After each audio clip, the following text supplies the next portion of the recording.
the Mets. Meet the Mets. Step right up and greet the Mets. Bring your kid. We're rolling. We're talking with Ed Hearn, former catcher, New York Mets, 1986. We all know the story, the championship year. Ed had a shoulder injury, forced him out of the majors, and then went on a life journey that we're going to be talking about. And it's quite a story. You know, kidney transplants, cancer, a whole bunch of stuff. You know, one of the leading public speakers in the country. Ed, let's shoot back to your baseball career. I mean, you were a, was it, pass, kick, and field guy? And tell us how your athletics going into high school, and and how it started out. You know, I had great parents growing up, and my parents, they wanted the three of us kids. They taught us to be the best we can be at anything we do. Okay. But they wanted us to. They would introduce us to different things. And if we liked it, whatever, we'll go for it. And my dad was very involved with helping me through sports. But the way it really started, Ray, was he took me one morning to the old high school field. He said, Ed, let's go look at this thing here. It's a youth competition called punt, pass, and kick. And, we went there. I was 6 years old. And I was like, yeah, that's cool, Dad. I want to do that. Well, little did I know that when I wanted to do that from 7 to 13, my dad took that very seriously. Okay. Okay. Year round. I mean, we go on vacation up in North Georgia mountains. I'm from the East Coast of Florida. But my dad said, look, whatever you do it best of your ability. And I'm going to help you do, and I'll be there to help you. And that was the beginning. I think I learned a lot through that competition about the willingness to pay the price. Okay. I mean, that was instilled in me through my dad via punt, pass, and kick. I think punt, pass, and kick was a big, huge springboard for my athletic career and my life in general. Now that's what we would see as a kid growing up. They always had that competition at halftime, the pass, punt, and kick, and that's what it is. Okay. Yep. And I 1 year I went to national semifinals and we flew on a 747. My goodness, my parents didn't have no money, but the Ford Motor Company flew us all the way from Florida to San Diego, and my folks had never been on a big old 747 and stayed at a nice hotel, and so that was really special for them as well as for myself. But yeah, I won one every year at local and zone, and it was in the stadium at Miami Dolphins Field. Yeah, great competition. How far did you throw it at age 13? How far did you throw the football? Yeah, I don't know. 40? I mean, I had an arm for sure. I mean, by 13, I could throw it. Sure. Okay. Now, like most, I guess, every professional baseball player, you had the natural ability. You were able to throw. You had the gift. I call it the athletic gift. You had the size. Yeah. You probably knew you were headed towards good things, either in high school, college. I don't know if you thought you'd be in the pros, but I'm sure you were thinking maybe that trajectory was possible. Possibly, yeah. I mean, and like you said, it's a. I mean, there's a certain amount that is a gift, and we're all gifted differently. Right. I mean, I can't play a note musically. I don't know a thing about music. Matter of fact, I think it was like third or fourth grade. The music class teacher passed out these little things about this big, and they had 3 holes in the top. And I don't remember, recorder maybe it was called. Yeah, I know it. You got to be kidding me! I was like clueless. Right. I had great hand-eye coordination. I was gifted there, but I couldn't do the music ear coordination with the hands. But you're right. It's a gift, and we all have gifts, and it's our job to maximize the gifts that we are given in life. And ideally, we combine our gifts like we are doing today. You have a gift in sharing people's story, and we're combining that together with my story. Mm-hmm. And we're making something better because we're combining our gifts, and we're hopefully making a difference in other people's lives. Wow, that's what Ed Hearn is about. What Ed? That is what Ed Hearn is about. Oh, okay, right, yeah, yes. I want to ask you this, Ed. I don't know if you know this, but you have a world record, unless one of my fans are BSing me, but do you know that you are the only person ever in Major League history? Do you know this? That's what they say. I don't know. Yeah, the first guy to win 4 consecutive titles at every level of professional baseball in consecutive years with the same organization, Right. topping it off the World Series. Okay. And people go, "Wow, you're good." And I'm like, "No, I was in the right place at the right time." And, I was a contributor, but, Right. anyway, a Okay. world record. Okay. I like how you say that, right? A world record. Well, that's what it is. I'll have to check it out to see if anybody else has done that, but you're in the minors for 8 years. I mean, you're paying your dues big time. I mean, your last, is it, 8 years in that range. Yeah. And people don't realize how hard it is to make the MLB. I played baseball. I made it up to high school. I mean, I couldn't go beyond that. I was good too. And I had friends that made it to minors and they couldn't go past that. And they were unbelievably good. So to make it to MLB is an unbelievable talent, correct? Yeah. And it takes talent. I mean, to make it to that dance. It takes hard work. Okay. Right. It takes a lot of ingredients like that. And it does take a little bit of being at the right place at the right time. Okay. A little bit of luck thrown in there. Okay. Okay. Now in '86, you're on the Mets. I mean, you're playing behind Gary Carter, and you start like mid-season, right? You start, and he gets hurt, or something happens, and now you come in. The Mets are doing great during that run you're in. When you play, Ed, at that level, do you think you're better than Carter? I mean, you're 11-3, I think it was, right? I mean, to make it to that level, you got to think, hey, keep me in here. We're doing great. Or do you say, no, he's better than me. I'm a backup guy. What's the mentality? Well, it's a combination. Okay. Gary Carter. I'll just tell you the story. It was the second game of the doubleheader. Then he was playing first base and popped up in foul territory, jammed his thumb, was on the DL for 2 weeks. And, the headlines in the paper the next day were worst thing that could happen to the Mets. Gary Carter goes down. And I'm like, oh my goodness, really? Okay. But I was a backup. I mean, that's my role. Right. But after that first game, after that second, when he got hurt, there were 20 sports writers around my locker. How are you going to fill Gary Carter's shoes? Well, I said, I'm not Gary Carter. Nobody can fill Gary Carter's shoes. But I'm going to tell you folks right now, if Ed Hearn does what Ed Hearn can do, we're going to be just fine. And I'm going to also tell you that for the next 2 weeks, just as this team has been Gary's, because you're a leader on a team as a catcher, this team is now mine. I'm not going to fill his shoes. Mm-hmm. But if I can do what Ed Hearn can do, we're going to be okay. Well, 2 weeks later, we're, like you said, 11-3. And it was pretty funny. In the clubhouse, there at the end of his 2 weeks, he'd be getting ice in that thumb and his knees. And a couple guys came through the training room and they busted his chops. Hey, kid, as we called him, nickname. Right. Hey, you need to ice that thumb another week or two, man. I think, we're doing okay. Oh, he got mad.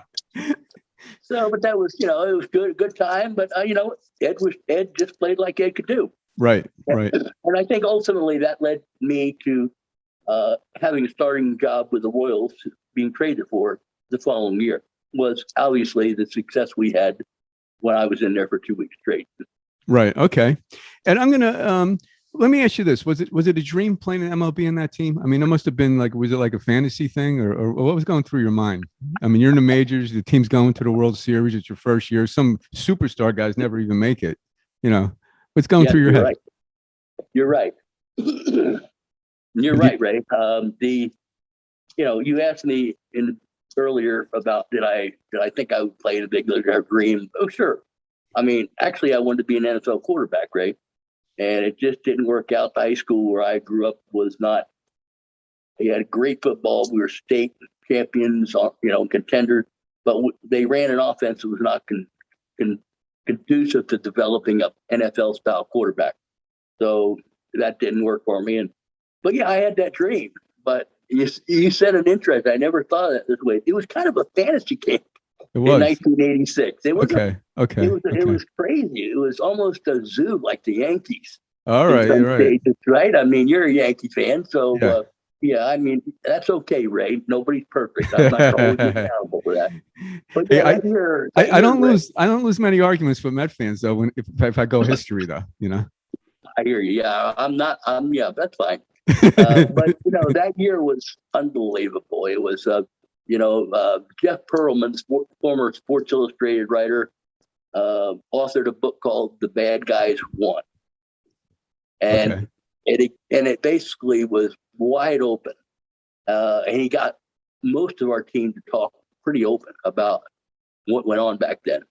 Right. And my mom read it. She said, "Oh my God, if I'd known that was going on, I would have had a heart attack." It was a cast of characters, Ray. I think that's what you're alluding to. Yeah. We were cocky. It was just a chemistry. It was a mixture of,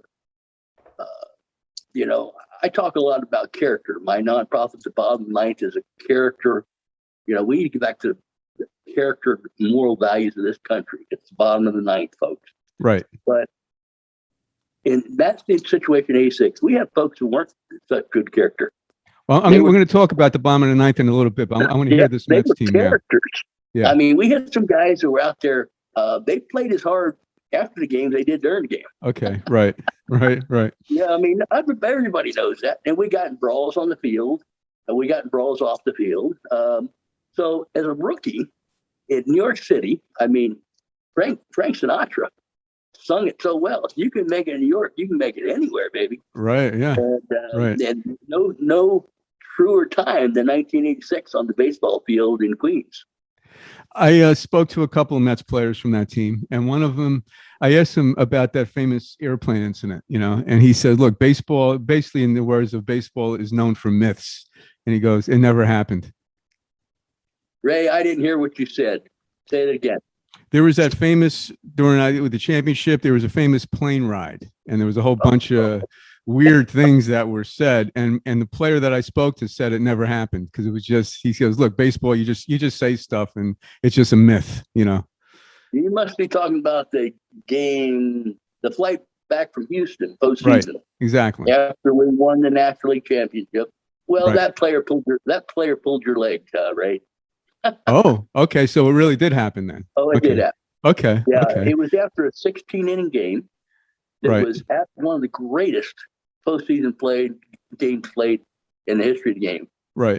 Mickey Hatcher hit a home run, put them ahead a couple runs. We come back 16 innings, and if we hadn't have won that game, we would have faced Mike Scott, who was cheating, who beat us 2 games already, and we would have had no chance. I mean, he was in our head. And so that game was just, it wore everybody out. But here's the kicker. Frank Cash, the general manager, allowed the wives and girlfriends to go on that trip. Okay. When we on that plane, we were excited, great win, but we were tired. But these women, they just started, they weren't used to these flights where you got, shrimp cocktail, and then you got steak and lobster, but you got champagne and booze and all you want. And they went silly. And really, the wives, they tore that plane up pretty good. And there was a couple guys that probably did some stuff. But the interesting thing was, a couple days later, Frank Casher sent down a $7,500 bill from the airlines. Oh, okay. They wanted restitution for how we or they had torn up the plane. And so Davey called a meeting clubhouse. This is right before the World Series started in Shea there. And he said, "Look, fellas, Frank sent me down this note that says that you guys need to provide restitution for the $7,500." And Davey said, "I don't think so, fellas. He can take that, shove it. I'll pay it. If nobody else, you guys ain't paying. Let's go kick some butt." Wow. And it was fun. It was kind of like rallied us for the World Series. Right. Let me throw some names at you, Ed, okay, on that team. Just first couple of things that come to your mind, and then we'll move on. Ron Darling. Mr. P. That's what I hear. Yeah. Mr. P for Mr. Pretty. Okay. Oh, that's what it stood for. Okay. Oh, yeah, Mr. Pretty. Yeah, he didn't want to wear his hat outside unless he was pitching. He had that beautiful black hair. Yeah. He's a solid guy, man. But, he was Ivy League, and he let everybody know he was Ivy League educated. Okay. And, he was just, but other than that, good fella. I mean, he wasn't one of the scum bunch. Right. He was kind of middle range, I would say. Right. But Ronnie was a quality guy. Okay. But he had some things about him like we all do, right? I mean, but yeah. So that's my 2 cents. Roger McDowell. Roger was the practical jokester of the team. Okay. He stirred up all kinds of stuff, the hot foot in particular. He did a great job for us. Very funny guy. Just a solid part of that team. Comedian-like guy. Fun to be around.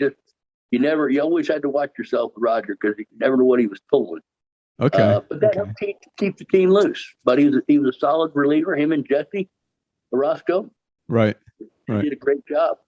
So yeah, especially that game in Cincinnati where we ran out of players, and those 2 guys had to play right field, alternate between pitching and right field. Okay. Right-hander come up, Davey bring in Roger. Left-hander come up, he'd bring in Jesse from left field, then Roger right field. Gary was at third base, and I was catching. But it was a great game. Roger was just a good piece of puzzle, man. Huh. Well, baseball seems to be full of those characters. You need that kind of guy on the team, don't you? Yeah, Roger was part of the scum bunch. So there was a group of guys that were the main gangsters of the drinking parties in the back of the planes. And they were called the scum bunch. Okay. Wally Backman. Ugh. Another scum buncher. Grinder. That word comes to mind, grinder. Very, very, just a very solid, aggressive player in the field. He laid it all out there. He just Wally was a little too over the top though for me. Okay. And I think that's why he hasn't managed in the big leagues, and I don't think he will. Okay. Keith Hernandez. Great guy. I mean, he was solid, came over to Mets later in his career. One of our 2 major leaders on the field. But Keith was more of a silent leader type of guy. He was he didn't holler and cheer and pump fist and all like Gary Carter would. He wasn't a vocal leader, but he knew everybody and who was coming up, where they need to be positioned. Always talking to the guys in the field, always talking to the pitcher. He was the general on the field. And a great crossword puzzle guy. Oh, okay. New York Times? I'm not sure, but he constantly. Ray Knight. You said Ray. I don't know if that's who you were referring to before. Ray Knight. Yeah, Ray. Yeah, Ray is a great guy, man. Solid guy. Not one of the scum bunch. More one of the milk drinkers, one of the 3 or 4 milk drinkers on the team. But, you don't want to mess with Ray, as he demonstrated against Cincinnati in that game, against Eric Davis on that hard slide. Right. Ray married to a great woman, Nancy Lopez, for a long time. Why in the heck he let her get away is beyond. Is that the golfer? Is that the golfer? Okay. Wonderful lady. Wonderful golfer, obviously. But Ray is one of the good guys. Played great third base. Unfortunately, the Mets let him get away in the offseason. And, he's almost like the curse of Ed Hearn. Have you heard of the curse of Ed Hearn? I never heard of that. Oh, you got to go to the Ed Hearn Fanny Club on Facebook. Okay. Because you'll learn about the curse of Ed Hearn. You see a writer it was like the early 2000s when the Mets were struggling so bad and they couldn't win again. And this guy comes up with the formula. You said part of the formula. Ed Hearn came to the Mets, 83, 84, 85, 86, 4 straight championships. Right, yeah. Every level. They trade him away. They haven't won since. So this guy writes an article and says, it's the curse of Ed Hearn. Ah, okay. Wow, so, makes sense. So and if you go to the Ed Hearn Fanny Book Club, you can also see that the administrator for that, a good friend of mine, super guy, he wanted to start that. I'm like, oh, David, I'm not into, it's not about me. I'm not in, that's not my style. But he said, man, no, this is not about you, the baseball player. It's about you and all the good stuff you've done since the game.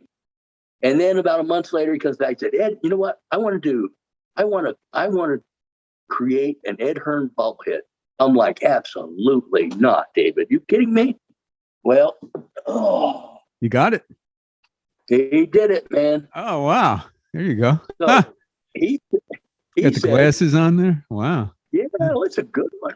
Yeah. So That the index finger up? Okay. that's the Oh, cover that's that picture of my picture in the book. back. That's the Yeah, picture. that's my Yeah. book cover. Yep. Yeah. Yeah. Wow. So Pretty good he said, likeness. no, I'm only going to do it for a few people, just three of us. Me and him and Jack Clunan on Long Island. And I was like, no, man. He said, you know what? I think because of the cost, I think I'm going to do 49 of them. He came back to me. I'm like, no, David. And he said, well, look at it this way, Ed. Me creating this is our way of maybe breaking the Ed Hearn curse. Oh, okay. Okay. Because Ed Hearn's back is a bobblehead. I mean, I'm like, come on, David. But he twisted my arm, and so now there's an Ed Hearn bobble doll. I think there's 49 of them. And so there you go. So this year the curse might be broken then. Maybe. Okay. That's if the Ed Hearn bobblehead doll does its job. That's on Facebook, the Ed Hearn Fanny Book Club. Fanny Book Club. But you have to ask for an invite. It's a very they have to accept you in. I got it. Okay. Yes. Oh, just not everybody gets in there. Okay. Okay. I'm going to see if I could get in. I might give you some plugs. And yeah. I can squeeze you in. Let me finish this up. George Foster. I was always intrigued about him. He seemed to be a little bit unusual type of guy. Don't get asked about George very often. George was, he had such a solid career. I was a big Reds fan. Right. Very big power hitter and everything. And, he was late in his career. And, we had a pretty stacked team. And it just wasn't working out. And Dykstra was there for rookie. And unfortunately, some things got said about that were about racial things, and that George said about that's why this and that's happening. And okay, that was the end of it. The Mets let him go after that because there was no racial stuff on our team. But okay. George Foster, if I had to pick one word, is that high squeaky voice of his. He's like my guy. Okay. Yeah, George. Right. Well, I'm going to give you these three guys. I don't know if you're going to give me one scoop or each of them, but I for some reason I got them all together. I got Dykstra, Doc Gooden, and Strawberry. Darryl Strawberry. You can't put them all together. No. Okay. Yeah, but in my mind they come together three in a row. But yeah, well, Lenny has been Lenny since I played with him at first in 1983 in Lynchburg, Virginia. He did stuff and still does stuff, I think, that you just shake your head and go, come on, dude. I mean, he's out solid, there. He's out there. Player, played hard, right. But he played hard off the field as well. And Joe Strawberry, let's take Doc first. Good. Doc was a great guy. He's a great kid. I caught him in '83 as well. But Doc he has a great heart, but Doc got caught up in things, I think, because, after he had some great success early, he'd go back to his hometown in Tampa. And I like to use Doc as an example of the good kid who gets in trouble, like drugs. The good guys, like, often happens because kind of like I thought it happened to Doc. He'd go back home and guys like, oh, Doc, you too good to hang out with us now? Oh, you too good? I mean, and Doc got sucked in. And then Darryl was not doing such a good job neither come season time. And I think Darryl led him down the wrong path. And some others. Lenny. Yep. Mm-hmm. But Doc's a good guy. I just pray for Doc that he continues to stay on course. He's had his struggles, no doubt. But drugs, addiction, they're horrible. They're horrible. Darryl Strawberry, the worst guy I ever played with. Absolute SOB to play with. But today, he's a new man, and he's out preaching the gospel all over the country. Right. So there is hope for all of us. Okay. Ray K, there's hope for all of us. Yeah. If Darryl Strawberry can go from being that guy to being what he is today, There is truly hope for all of No, us. that's interesting to hear because you hear all the talent that he had, and he could have been the Hall of Famer. I never heard that he was a bad teammate. So that's kind of interesting, back then. It could be really nasty. Okay. Now you get to the Royals, Ed, and I guess there's all this hopes. Now you got this new team. You're in the American League, and things go downhill. It sounds pretty fast, right? You get a collision at home plate, and your career basically ends after that year. Yeah, it wasn't really the collision home plate in Yankee Stadium. I know you Yankee people would like to think that Dave Winfield did it, but no, didn't have anything to do with it. It just happened at the same time. I blew up my rotator cuff. Just wasn't going to work. We just blew it out. Okay. And I had major reconstructive surgery, and I battled to come back in for a couple of years, and just came so close, but so far. I was traded to the Royals in the following year after '86, late in spring, for a guy named David Cohn, basically. A couple of the guys in trade, but and I have to be honest with you, Ray, when the Mets called me that evening late in spring and told me I was traded, I said, "What did you get for me?"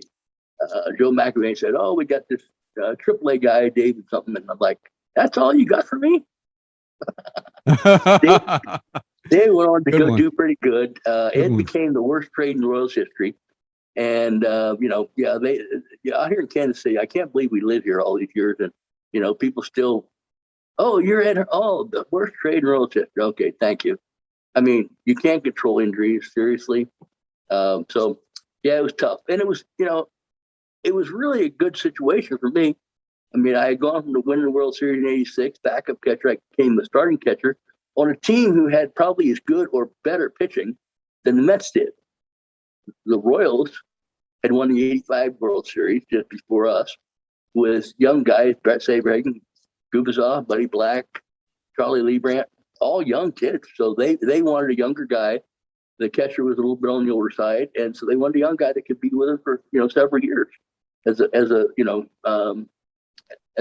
teammate. But it didn't work out. Why? I don't know. Why things happen? We always wonder why. But today I can tell you, my journey got worse before it got better. You mentioned that I do a lot of speaking all over the country, major corporations, the churches, the associations. And, about 15 years ago, an old fellow heard me speak. He came up to me after and said, "Ed, you have been from the penthouse to the outhouse and back." And I looked at him, it's like, wow, yeah, I guess you're right. I mean, but the injury was just the beginning of going to the outhouse. Okay. The story went downhill from there. Right. Well, I want to talk about that because now a new phase of life occurs. I want to get this out of the way because that song "Talking Baseball." I like talking baseball, but then just two things. I'm just curious. I know you were a Reds fan growing up, right? Rose got banned, and he's probably not going to get in the Hall of Fame. What do you think of that? Oh, brother. I mean, I'm going a little controversial. Well, not controversial, but just your opinion. Oh my goodness. How can a guy with the most hits in the history of the game not be in? He didn't do performance enhancing and drugs. He didn't impact with the things that he's accused of and did. He admits it, but that didn't influence the game like other people that are banned. So I'd put him in. Okay. And one question, just being a catcher, I'm a Yankee fan. What do you think of Thurman Munson? I know he had a short career, curtailed from the plane crash. Was he a Hall of Fame guy? Wow, I've not been asked that question, and I would really have to look at his stats. I know I can tell you this: there's only a couple people in my lifetime that I know where I was standing when I heard that they died or were killed. And one of them is Thurman Munson. Mm-hmm. It was a shock. And I don't care if you're a Yankees fan, Mets fan, whatever. Thurman Munson was solid, man. And I can't tell you, I would have to go back and review stats and all that. But I know it was a real tragedy to lose that man. And he was a solid catcher. Nothing but props. Nothing but props from Ed Hearn. Yeah. Well, I know you're a bench guy, so I know you got to put him number one, right? Oh yeah, no doubt. Okay. And now, in the '90s, you have your you have your kidney disease, and tell us about that. And I love the story when you're in the hospital with the head nurse that comes in. I don't know if that was the turning point. You know, it was like a Nurse Ratched type figure, but she's good. You know, tell us that whole scene and what woke you up. You had the pity party. I mean, on YouTube, it's unbelievable. Anyone that wants to go on there to check your speeches out. How does that transform you now? Tell us how that happens. Well, I mean, I'm just out of the game, year and a half, trying to make transition to the real world, which is not easy for a guy that's been pursuing sports, or, his whole life, like all of us jocks. And what was your biggest salary, Ed? Can you say? I'm just curious. How much money? It was just minimum, 60,000 minimum back then. Okay. It's 450,000 now minimum, or 500. Okay. I don't know. 86 grand to the World Series. I didn't make a lot of money in the game. Okay. No. Okay. So I'm transitioning into the game or into the real world, and all of a sudden I'm diagnosed with 3 pretty serious health issues. My kidneys were failing. I had a condition called hypogammaglobulinemia, which is a deficiency in the immune system, which helps to fight infection. And I've been taking an IV once a month since 1992. It's about 8 to 10 grand a shot, and it helps my body to fight off things like cold, simple things. It's part of providing energy and everything. And the third thing I was diagnosed was central nerve sleep apnea. So I have to sleep with a BiPAP and everything. And that was a big deal back then. And I've been doing that since 92. But obviously the kidney issue turned into dialysis, and then my first transplant in 1992 after being on dialysis for a short time. And you bring up the midnight shift nurse. I met her like 2 or 3 days after that first transplant. And she came in the middle of the night, and I was having a pity party. She kind of rocked my world. I mean, you probably don't want me to tell the whole story, but she came in there and said, "Boy, you need to think about somebody else besides yourself." And, that's my philosophy today. I mean, I've spoken to a lot of nurses associations, and some nurses said, "Boy, man, that nurse, she was overstepping her bounds." And I say, "Oh, no, I'm glad she did. I'm glad she got in my face, because I was feeling sorry for myself." And she said, "Boy, I'm going to take you down tomorrow morning, and I want you to meet a boy. He ain't going to get to go to no World's Games next season. He ain't going to make it, but he's a big World's fan. And his dad's coming in, and I know they'd love to meet you. But you're the one that needs to meet him, boy, because you need to understand, you got a whole lot going for you, boy. You just got a World Series there a couple years ago. You played Major League Baseball. I seen your wife leave out of here. That's a beautiful woman you got. And she's a nurse." And she really laid into me.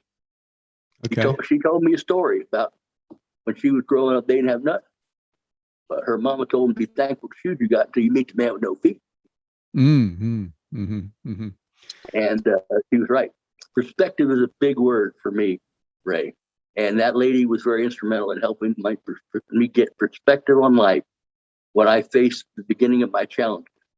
Because as you know, that transplant lasted for about 8 years, 9 years, and then I lost that. And I've now had 3 kidney transplants.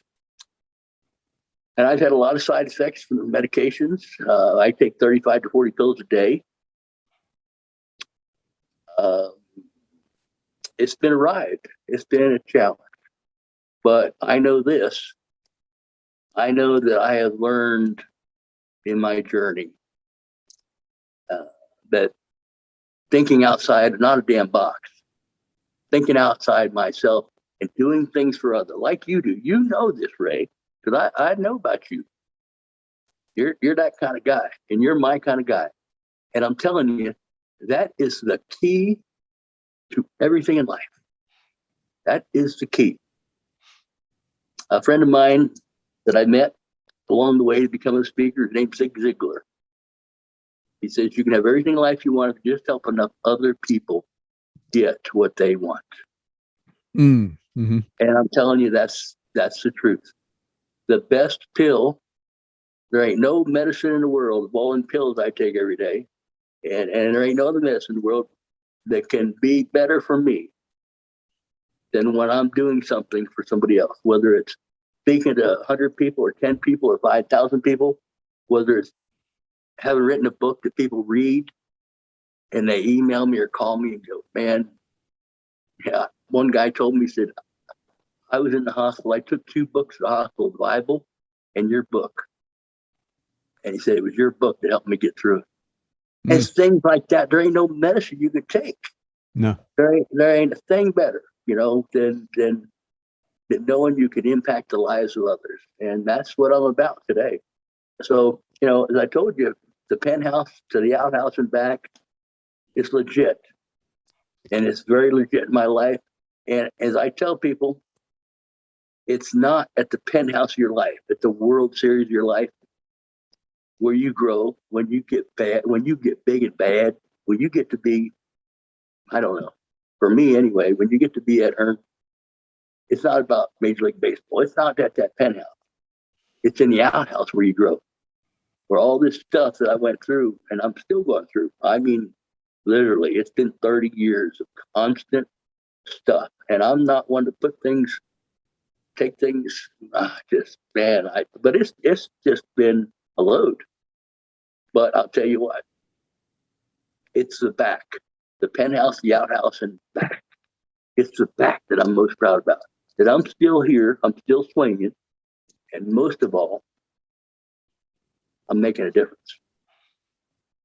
And what do you tell people that haven't made it to the outhouse yet, say, or, they haven't had the bumps? I mean, it seems like you almost have to go through these bumps, in order to kind of get it, or can you get it? I got to remind myself every day. If I'm feeling good, I'm like, wait a minute, and then I kind of wake myself up, like, you got to appreciate this stuff, because it seems easy to take things for granted, Yeah. What's the answer to that?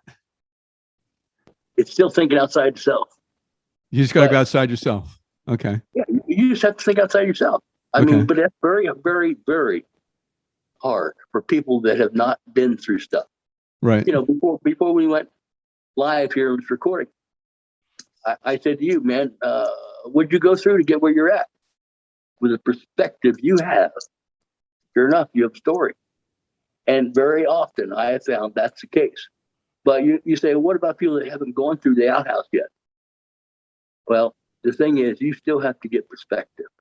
You have to, what I call, get it. You've got to get what's important in life. How do you do that? Well, you go to a hospital, children's hospital, and you visit some kids. You got to get a perspective. You read some books, listen to some tapes.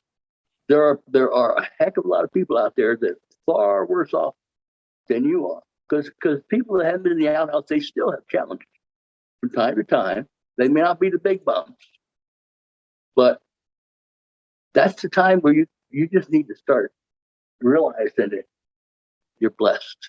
Mm-hmm, mm-hmm. Somebody always worse off than you are. And your foundation, Bottom of the Ninth Foundation, I love the name because it seems like a lot of life is baseball terminology. Yeah, right. Yeah, I guess sports analogies in general, but baseball seems more like life. I always thought baseball was like life, going home and the whole thing. The challenges and so forth, and the game doesn't end. Keeps going. I know. I as a speaker, I kind of shy away from the baseball analogies. They're like too easy. Yeah. And people say, you don't use baseball analogy. I'm like, yeah, well, thank you very much. But yeah, it is so easy. Bottom of the Ninth Foundation. Tell us how that started, Ed, and what was the motivation as far as the character of this country, the morals, and so forth. I know that was part of it, but how did how'd that start? The Bottom of the Ninth originated basically as a tool to help me and others around me multiply my influence more. Okay. Not necessarily me doing it, and that was the key. Was I can only do so much, but I could teach others how to do some of the things that I would be doing. Okay. I call those people that I'd mentored Eddies. They're my little Eddies. They're guys that I took on my wing and helped them to learn to talk about their story and everything. But much more than that, I knew that we needed a receptacle, a nonprofit, and the Bottom of the Ninth was always in my brain, because I feel like, our slogan is the bottom of the ninth. America, it's the bottom of the ninth. Time for a character comeback. Baseball. In baseball, the home team doesn't bat in the bottom ninth unless the score is tied or behind. Right. And in America today, it's my belief that we are in the bottom of the ninth and we're not winning when it comes to the moral and character values as a nation. And that's just, we have 4 project areas we focus on. First base is the youth with character. Anything youth related we can work with. Second base is the character to conquer. That's about terminally ill, chronically ill patients, their families, and those who care for them. Easy for me, just right in my wheelhouse. Third base is the character of the great outdoors project area, whereas it stemmed from my son and I's love of the outdoors and how we could take veterans or challenge kids out and take part in outdoor activities. We've become so indoors with a digital world. And I think there's a lot of character that can be learned from the outdoors. And then home plate is my favorite area. It's the character of faith. I mean, home plate, that's what it's all about in the end. Mm-hmm. And so, we do as much as we can, like things like COVID and my health issues slow us down a little bit, but it's just a matter of doing what you can. Right. Right. And that's what we do. Now, especially at this time, it seems like, it just seems like it's much needed right now, It is. And it's unfortunate right now. We have almost a perfect storm, in my opinion, happening in this world today. With all this virus, just take this virus, this one thing, take that, and you take that combined with where we have backslid as a country, the huge rise in rapes, murders, crime, the lack of respect, responsibility, it's tough. It is really tough out there right now. Well, I know you can only do, so much, and maybe it's one person at a time. And you wonder, is there hope? I know you always have to keep hope, but it does seem to be a little overwhelming on a mass scale, Well, Ray, for me, I'd just be straight up with you, man. Yeah. It's all about home plate. Okay. It's about the character of faith. I know God is bigger than all this stuff. My right. God. Right. And I know that when I leave this earth, I'm going to be in a whole lot better place than where I'm at today. Right. So, this journey right now has gotten tough. But, the playbook, in my terms, the Bible, tells us that it's going to be tough. But mm-hmm. There's going to be a time when all this is taken away. And that's my belief, and that's my hope for not only me, but everybody else. If you don't have any hope, man, you're lost. Right. There always has to be some kind of hope around. There does. And we do have hope. I do. Mm-hmm, mm-hmm. But it's based in something far bigger than anything on this world, in this earth. Right. So, right. That's my hope. And I think if more people believed in like I do, I think we would be a hell of a lot better place. Right. But, the playbook says it's going to get really bad. There's a guy called the devil.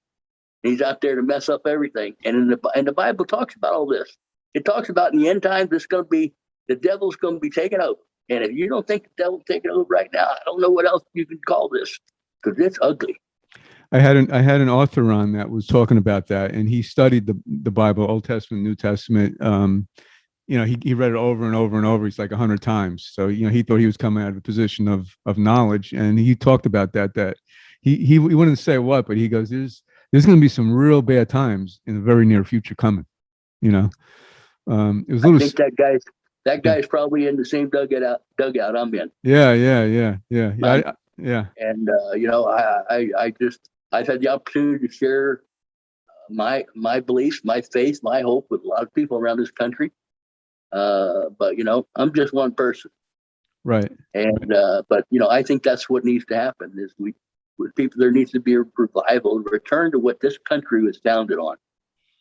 Right. We were founded on the basic principles of God, and we've gone astray. Right. And you know what? Hey, you can believe whatever you want. I don't care. But I can tell you right now, it ain't happening good right now. Right. Then we're straying away from that. Then ultimately, the hope is it comes back around to it after. Absolutely. Right. Yeah. Well, not everybody's going to be coming back around. That's just my belief. I mean, I don't want to jump on somebody else, but right. The bottom line is, yeah, it's tough out there, but I personally have hope. Good. Okay. Not only hope, better than hope, I have faith. Right. Right. And it seems like that's all you really need. The bottom line, yes. As far as the bottom line thing. Right. Yep. Okay. I don't want to get too deep because this can get very deep, these conversations, That's fine. I'm fine with it. Your audience may or may not be, but I guarantee you I'm fine with it. Well, I like talking about things I haven't seen you talk about. So we spoke about a few things, Yes, we have. Yeah, I appreciate the opportunity to talk about these types of things, Ray, because I believe there's power and there's comeback in these type of topics. Mm-hmm. But you're right. I don't get to talk about it. You just said you like to hear some things that I haven't talked about. You haven't heard me talk about. Right. And I appreciate the opportunity to allow me to talk about this stuff. Good. And what is the best advice you ever received? Like ever? Or what advice would you give someone? One piece of advice. I know you spoke about a lot of things, but if you had to give one piece of advice to somebody, what would it be? There's just so many things. Or you can't really go to one. Things. You've heard me say already, thinking outside, not a damn box. Because all over the country, people have been heard at meetings and reading books. It's, you got to think outside the box. No, you don't. You think outside yourself. That is a major key to me. Right. Huge perspective. It gives you perspective. The second thing that comes to my mind is if I have time on autographs, when I have time, I sign. The long version is keep swinging for the fences, regardless of life's curve. The short version is keep swinging. Ed Hearn. Perseverance. You got to you got to drag yourself up. When that outhouse hits you, you got to get that toilet paper and clean your butt up, and you got to grow and get out there and keep swinging. Okay. When I was walking back from the park earlier with I took my dog for her walk, and then I was watching your YouTubes last night, and you were talking about that, and there was a neighbor there that loves wood cutting, and I know that you just need a release, no matter what it is, whether it's cutting wood or anything, and so I went outside myself, which I may not have done if I didn't see your YouTube. I might have just went home. And I said, I'm going to go outside myself. So I went over there and I said to her, well, I love watching you do that. It's just, cause I know it's a release for you and I know you get lost in it. And it's just nice to see you doing your hobby. And then she came over and she kind of lit up, talked for a couple minutes. We don't talk a lot. And then she went back to do her woodwork. So it was, it felt great. I'm like, that's outside myself, right? You got it, bro. You got it, Ray. Yeah. That's it. Yeah. That's the ticket. You lit her life. You lit her world up doing that. Right. I mean, you said she brightened up. She loved her. You just saying it. And then what did that take, Ray? It was nothing. It was nothing. It was just saying a few words to her. Right. It don't take a lot to make a difference. Right. But when you do, it comes back to you. And I'm sure you walked away from that time, maybe even with more benefit than she did. Okay. Yeah. I mean, I felt 20 feet tall walking back from that. Yeah. Exactly. Yeah. And that was just walking outside, Ray, and saying a few words to a woman. That's all you did. And look at that. You felt Right. 20 foot tall. Right. That's And what it's about. that's the coincidence of me coming across meeting you a few nights ago, and then it's just, You can call it a coincidence if you want. right. But I believe that there's a destiny for us. Right. Right. And we were destined to meet, Ray. And Right. I'm glad we did, because I'm appreciative of what you do and who you are. Well, And thank you. We need more people like you. Well, thank you. Appreciate that a lot. Let me hear a little bit about Ed Hearn before we go. If you were on a deserted island, I'll get asking these questions, and you could bring music with you. What music would you bring? Which album would you bring with you? 3 years on a perfect weather island. So if I had to pick one, I would take the music of Whitney Phelps. Whitney Phelps. Yep. Okay. A lot of people hadn't heard of him necessarily, but he has sung at the White House. He has a booming, tremendous voice. Wow. Okay. And he is dynamic, and he sings about his love for God. And if you never heard How Great Thou Art by Whitney, you ain't heard music. Wow. Okay. I'll have to check that out. Yep. Okay. No, he's dynamic. Yeah. Yeah. Okay. And Ed, what is your favorite movie? Field of Dreams. Field of Dreams. Okay. Okay. Yep. Okay. Okay. I think that was a wonderful film. I think it, of course it was baseball, but more than that, I think it made you think. It just, I like movies that make you think a little bit.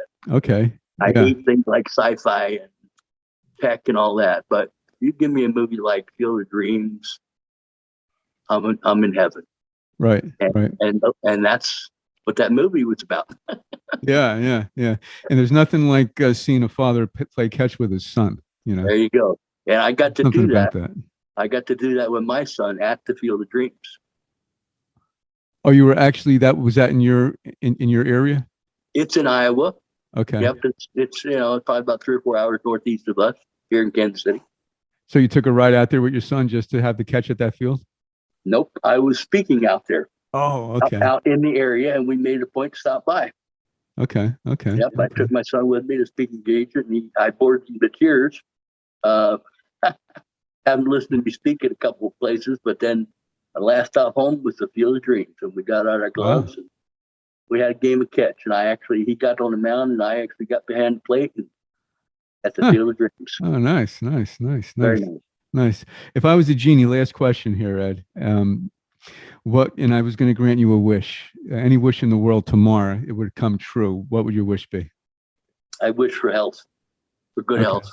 Okay. Yeah, they say,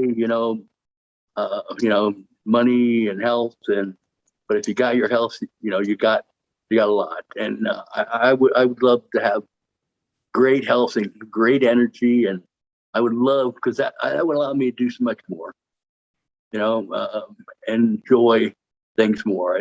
This 30 years of health issues it's been challenging. I ain't gonna lie to you. So, money wouldn't buy me health.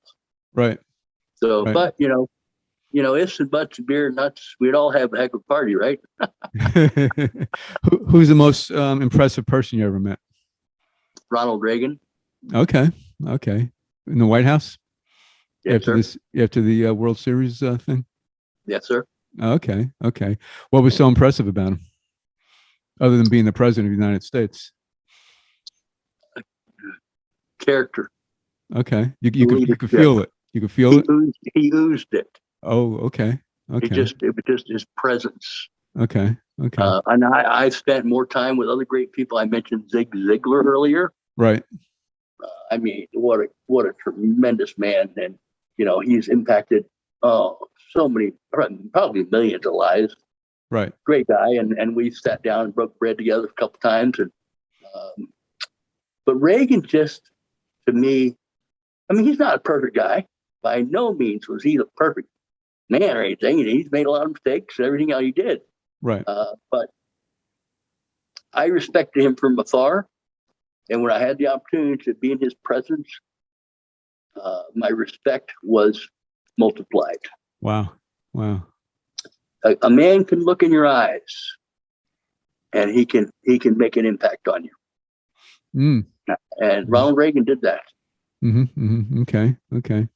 And tell me how you become this National Speaker Association. You know, I don't know if you're still the only athlete that's in it. I know there's, I don't know neither. is it a rating they give you? You have to go through classes, or I mean, that was impressive when I saw that. You know, that you're literally, you know, the only athlete to gain this recognition. Yeah, it's the highest, second highest designation from the National Speaker Association. It's earned. Only this Hall of Fame, Speakers Hall of Fame, is higher. How did I get there? You know, after my first kidney transplant, the side effects of the medications were huge, and there's a lot of side effects, and they affect different recipients differently. Right. And one of the ones I had was mood swings and depression, and I spiraled down into a deep depression.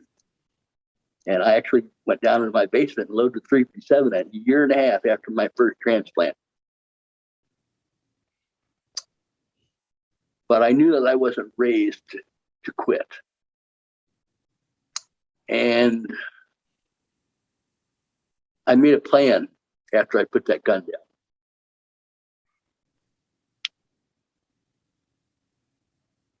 And it wasn't to be a speaker at all. It was a plan to get my life, get out of that black and white fog I was in. Health problems are one thing, but that depression was ugly. And I said, I can't live in this black and white world, just black and white, like looking at black and white television. So I went on a mission. I got back to the basics of my faith. I bought into something Zig Ziglar says. He says you can change where you're at in life by what you put into your mind. And I did that. I was a 3.96 Ray out of high school, GPA. But the biggest book I ever read was the old Man in the Sea, Hemingway, little tiny paperback, right? Right. I wasn't a reader, but I became a reader after that basement episode. I read and read and read, and I listened to tapes and tapes and tapes, and began to slowly change my outlook. And early on that time, a guy called me. I had met him here in Kansas City. He's a former Kansas City Chiefs football player named Dave Lindstrom. Dave asked me to come speak at his Rotary Club the next day. He said, Ed, my speaker belled, can you come tomorrow? I'm like, Dave, man, I'm not feeling good. I mean, this is early on in my comeback. I mean, I just was less than a week in. You know, I'd been in the basement. I didn't tell him that. I said, Dave, I'm just not feeling up. He said, oh, man, he twisted my arm. He's bigger than me even. And so I said, okay, Dave. So I thought outside myself. I didn't realize what I was doing. And I went to the Rotary Club and I shared 20 minutes of my story.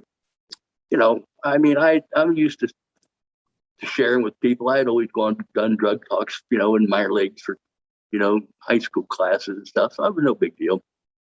But at the end of that, people really gave me a lot of appreciation for the story I told them. And at the end, the president of the Rotary Club that year was a man who came up to me at the very end. He had his business card out, and he said, Ed, you do a great job speaking. He said, you know, companies pay people like you. And, you know, I don't know if you ever thought about doing this on a regular basis, but, you know, you have a great story.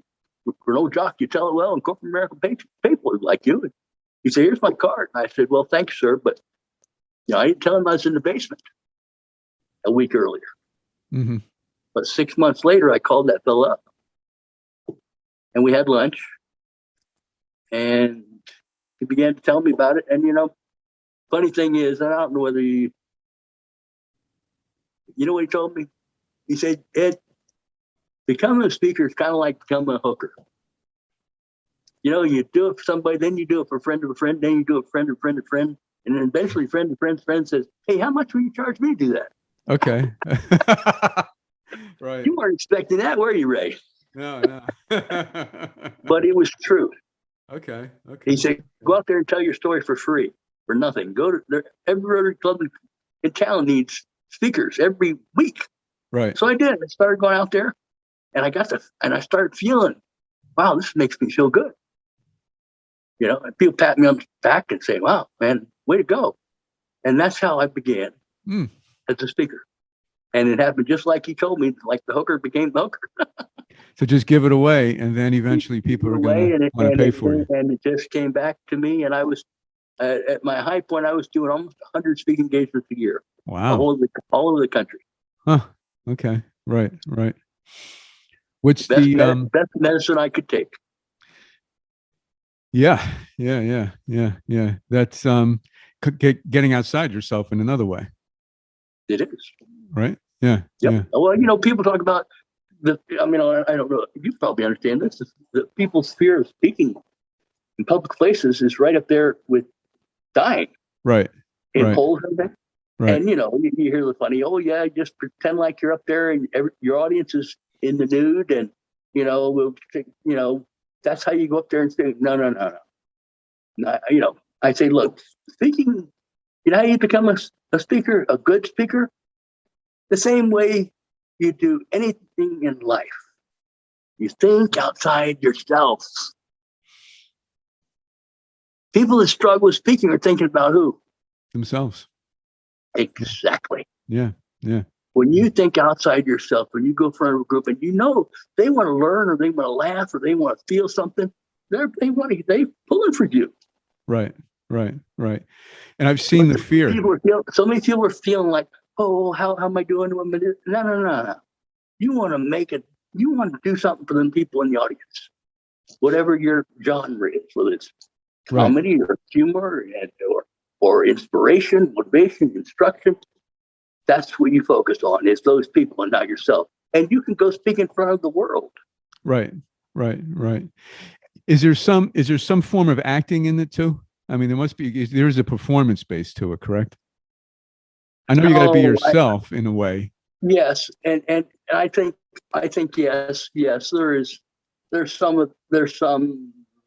I think about that a little bit. There is some on stage, and you always, the most challenging acting part, Ray, is of speaking. Is you're telling the same stuff almost every time. I got you. But right. You got to make an audience feel like it's the first time you've told it. Right.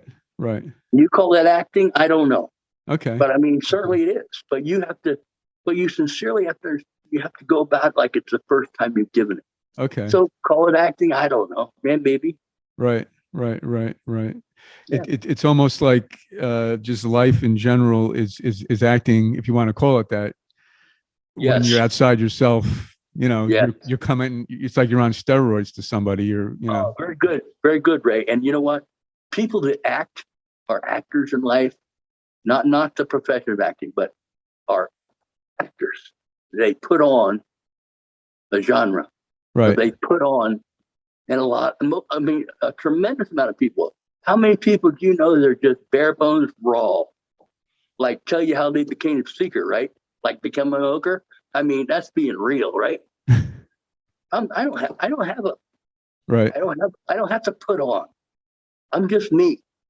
And if you don't like me, that's too bad. But I think, too many people are actors in life. Right. Just be yourself. Yeah. It all boils down to me, Ray, with 4 letters. And this is the core of thinking outside the self. 4-letter words, they're not usually good, right? LOVE. Mm-hmm. Look up Bottle of the Ninth. bottleoftheninth.org.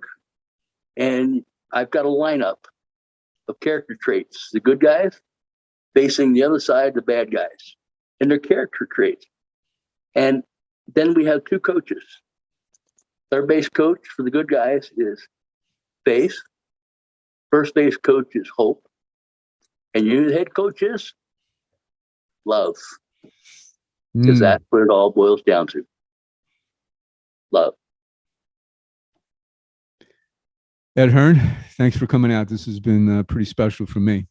I hope you enjoyed it, and for our audience. It was great connecting, and best wishes. What's ahead for Ed Hearn? Next week, next month, next year, or is it day to day? Say that again, Ray. I'm sorry. What is ahead? What's ahead?